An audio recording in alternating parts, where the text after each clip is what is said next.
ऐसे ऐसे लोगों ने कॉलेज खोले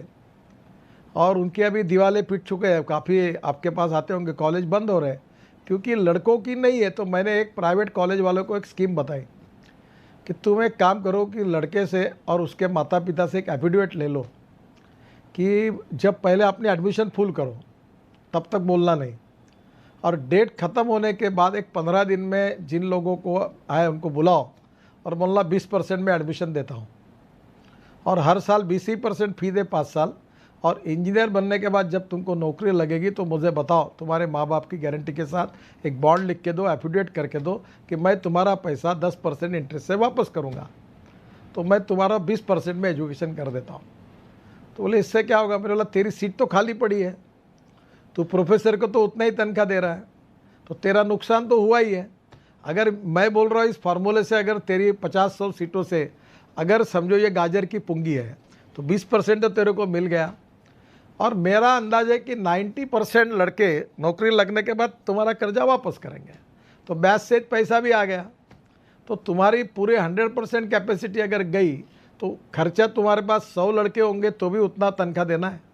उतना ही एडमिनिस्ट्रेटिव कॉस्ट है, और 80 लड़के होंगे तो भी उतना ही देना है। तो तुम ये इनोवेटिव मॉडल लेकर 10-20% ज़्यादा के लोगों को कंसेशन दे के क्यों नहीं एकोमोडेट करते हो, जिससे आपकी इकोनॉमिक वायबिलिटी सुधरेगी। अभी 2 इंजीनियरिंग कॉलेज हमारे यहाँ है, तो उनके यहाँ एक के पास 50 बसेस थी, एक के पास 60 बसेस थी। तो मैंने उनको कहा कि हमने हमारे यहाँ कारपोरेशन में सीएनजी लाया, तो सीएनजी पर बसेस कन्वर्ट की तो करीब 50% सेविंग हुआ, और 60 करोड़ रुपए हम साल का बचाएंगे।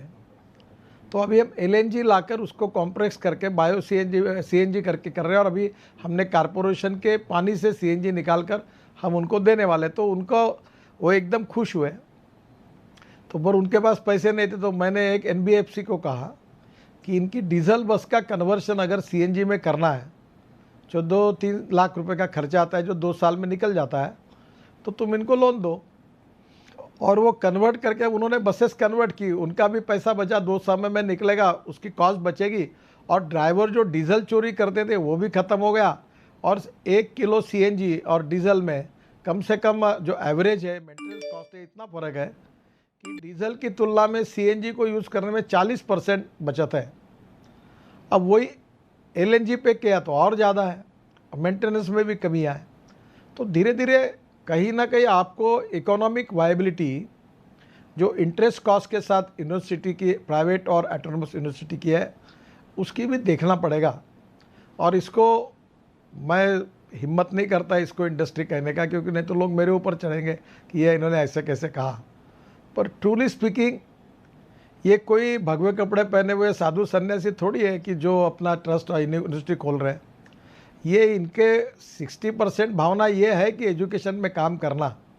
पर ये सब इसलिए काम कर रहे हैं कि इसमें से पगार देने के बाद, खर्चा देने करने के बाद उनके एसेट भी खड़े हो रहे हैं और 2 पैसे मिल रहे हैं। तो 2 पैसे, no philosophy can be taught to empty stomach. तो कभी ना कभी रीजनेबल प्रॉफिट लेकर और इकोनॉमिक सस्टेनेबिलिटी का ध्यान रखकर पब्लिक, प्राइवेट और खुद की इन्वेस्टमेंट करके अगर डीम यूनिवर्सिटी, ऑटोनोमस यूनिवर्सिटी और प्राइवेट यूनिवर्सिटी होती है, कॉलेजेस होते हैं,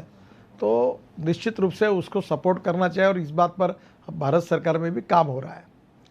अब सेकंड थिंग है कि आपके एक्सपेंडिचर बढ़ रहे हैं, क्योंकि 6वां वेतन आयोग और 7वां वेतन आयोग सबके तनखे बढ़ गए, और कर्मचारियों के तनखे बढ़ गए, एडमिनिस्ट्रेटिव कॉस्ट बढ़ गई, सब प्रकार की कॉस्ट बढ़ी है, टेक्नोलॉजी के कारण भी इन्वेस्टमेंट बढ़ गई,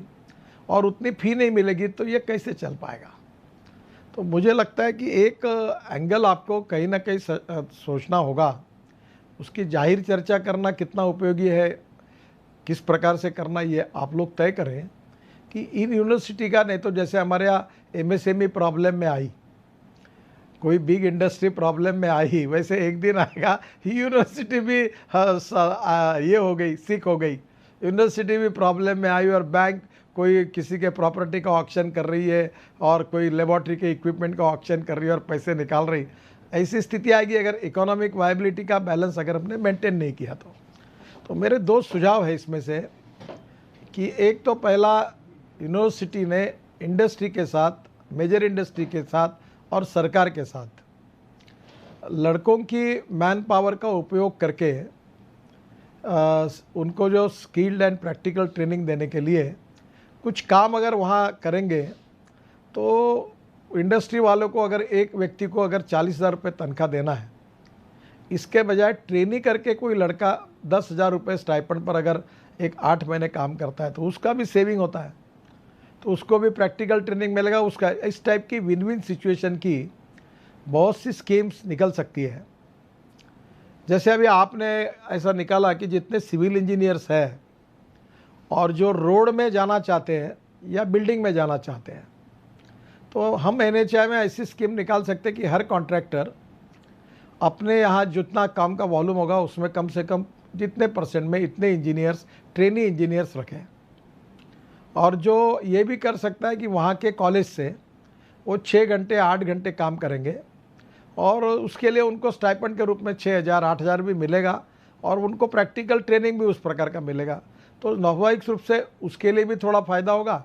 कॉन्ट्रैक्टर का भी सेविंग होगा और उसमें से कुछ यूनिवर्सिटी या कॉलेज को भी मिलेगा। जैसे मैंने कहा कि ब्लैक स्पॉट का स्टडी करने के लिए लड़के मेहनत करेंगे, एक कोई बड़ी बातें नहीं है। ब्लैक स्पॉट आइडेंटिफाई करना, ट्रैफिक डेंसिटी निकालना,